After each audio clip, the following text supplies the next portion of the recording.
नमस्कार दोस्तों, मेरा नाम है आशीष कुमार चौधरी। आप देख रहे हैं ऑटोमैक चैनल। और आज इस वीडियो में बात करने वाले हैं कि हमारे कंट्री में, इंडिया में जितने भी कार डीलरशिप हैं अलग अलग कंपनीज़ के, और उनके जो अलग अलग मॉडल्स रहते हैं, जो प्राइस में वेरी करते हैं, वो उन पे कितना मार्जिन, सेल्स मार्जिन कितना वो कमाते हैं। हमारे दिमाग में कभी ना कभी ये क्वेश्चन ज़रूर आता होगा कि हम जो कार लेने जा रहे हैं या कोई भी कार खरीद रहा है तो उस पर वो कंपनियाँ कितना प्रॉफिट कमा रही हैं, उनको क्या फ़ायदा है।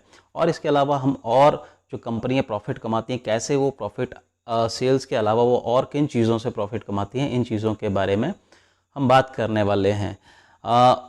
जो हमारी OEM कंपनीज़ होती हैं, जो कि होती हैं ओरिजिनल इक्विपमेंट मैन्युफैक्चर कंपनी, जैसे कि टाटा, होंडा, हीरो, जो भी अपना लोगो लगाकर अपनी कारें या बाइक्स जो भी बेचती हैं उनको ओरिजिनल इक्विपमेंट मैन्युफैक्चर कहा जाता है। इंडिया जो है, India is the largest manufacturer of passenger vehicles in the world, not even in passenger vehicles, in all the segments। But अगर हम पैसेंजर व्हीकल की ही बात करूं तो लगभग 4 मिलियन, लगभग 40 लाख कार्स इंडिया जो है वो एनुअली मैन्युफैक्चर करता है और उसको सेल करता है। इसके अलावा जो कार डीलरशिप होते हैं, ये जो गाड़ियां इंडिया में नहीं बनती हैं उन गाड़ियों को बाहर से इंपोर्ट कराया जाता है और यहाँ पे डीलरशिप के थ्रू उनको बेचा जाता है। क्वेश्चन ये बनता है कि जो डीलरशिप हैं वो अपनी गाड़ियां सेल करके कितना कमाते हैं। तो यहाँ पे मैं दो एसोसिएशंस की बात करूँगा। एक है फाड़ा FADA और एक है CM फाड़ा है federation of automobile dealership association. ये रिलेट करता है जितने भी डीलर्स हैं ऑल ओवर इंडिया, उनका ये एसोसिएशन है। And the second one is CM, society of Indian automobile manufacturer, जो भी इंडिया में जो मैन्युफैक्चरिंग करते हैं कार्स का, ये उनसे रिलेट करता है। तो बेसिकली क्या था कि फाड़ा ने सियाम को कहा था कि जो है आप अपने जो मैन्युफैक्चरर हैं उनको कहिए कि जो हमारा सेल्स मार्जिन है उसको मैक्सिमम 7% फिक्स कर दीजिए। तो सियाम ने भी क्या किया, सियाम ने ऑटोमोबाइल जितने भी मैन्युफैक्चरर हैं उनको ये मैसेज पहुंचा दिया कि फाड़ा जो है वो इस तरह से बाल रहा है। बट ये 2 बार फाड़ा इसको लिख के दे चुका है सियाम को, और अभी तक कुछ कंपनियों ने उसको सीरियसली लिया है और कुछ कंपनियों ने उसको सीरियसली नहीं लिया है। तो अभी से बस वही आवाज़ उठाते आ रहे हैं कि हमारा जो है वो सेल्स मार्जिन जो है वो 7% कर दीजिएगा। कारण ये है कि जितनी भी इंडिया में गाड़ियाँ बिकती हैं उनमें डीलर्स का जो सेल्स मार्जिन है, अगर एक ओवरऑल बात करें तो 5% से कम है। अगर हम एवरेज की बात करें तो वो एवरेज बनता है 2.9 टू 7.49, 2.9% टू 7.49। ये एक एवरेज परसेंटेज ऑफ मार्जिन है जिसके बीच में इनको मार्जिन मिलता है जब वो किसी गाड़ी को सेल करते हैं। अगर हम ऐसी कंपनियों के बारे में बात करें जो सबसे ज़्यादा मार्जिन अभी इंडिया में दे रहे हैं, वो है एक MG मोटर्स और एक है हमारा मारुति सुजुकी इंडिया। तो MG मोटर्स जो है लगभग 5.22%, अप टू 5.22% मार्जिन जो है वो अपनी गाड़ियों में दे रहा है, जबकि हमारा जो मारुति सुजुकी है वो अप टू 5.07% मार्जिन अपनी गाड़ियों पे सेल्स मार्जिन जो है वो दे रहा है डीलरशिप को।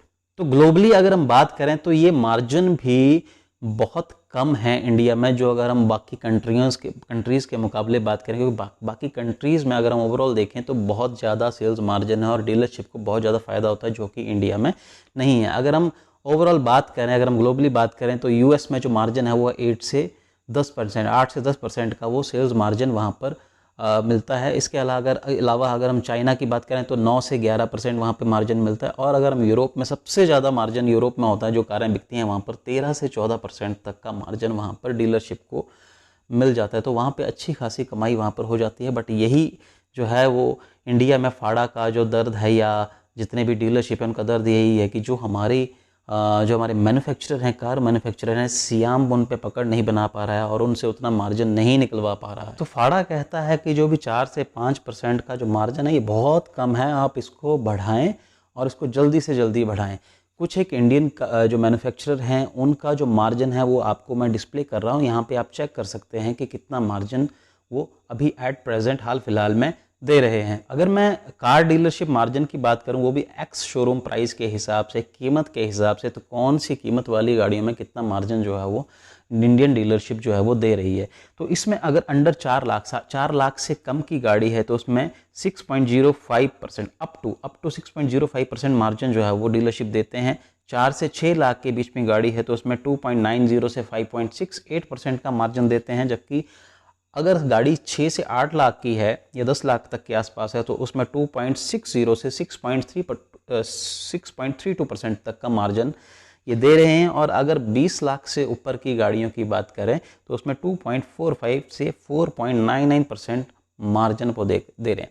तो बेसिकली इसमें यही निकल के आ रहा है कि जो लो बजट की गाड़ियां हैं, जैसे कम बजट की गाड़ियां हैं, जो 4 लाख से नीचे की गाड़ियां हैं, उनमें कंपनियों को ज़्यादा मार्जिन होता है। इसीलिए शायद मारुति का, जैसे मैंने पहले बात करा था कि मारुति और MG हेक्टर का, MG का तो मैं नहीं कह सकता, पर मारुति का जो मार्जिन है वो बहुत ज़्यादा है। बिकॉज मारुति की जो गाड़ियाँ हैं वो लो बजट सेगमेंट से शुरू होती हैं। और अगर मैं इंडिया में ही अगर मैं लग्जरी ब्रांड्स की बात करूं, जैसे मैं अगर BMW की बात करूं तो 5.71% टू 7.49% तक का मार्जिन है। अगर मैं मर्सिडीज की बात करूं तो 4.56 टू 6.75% है। अगर मैं ऑडी की बात करूं तो 4.53 टू 4.69% मार्जिन जो है ये अपनी गाड़ियों पर देते हैं। तो लग्जरी ब्रांड्स में भी अगर मैं बात करूं तो उतना मार्जिन नहीं मिल पाता है। शायद इसीलिए फाड़ा का कहना यह है कि हमारा मार्जिन बहुत कम है, हमारी मेहनत ज़्यादा है या जो भी बोल लो आप, बट हमको उतना प्राइस नहीं मिल पाता है जितना ग्लोबली जो है वो हमको या बाकी डीलरशिप को जो दिया जा रहा है। इसके अलावा मैंने एक चीज़ और बोली थी कि अदर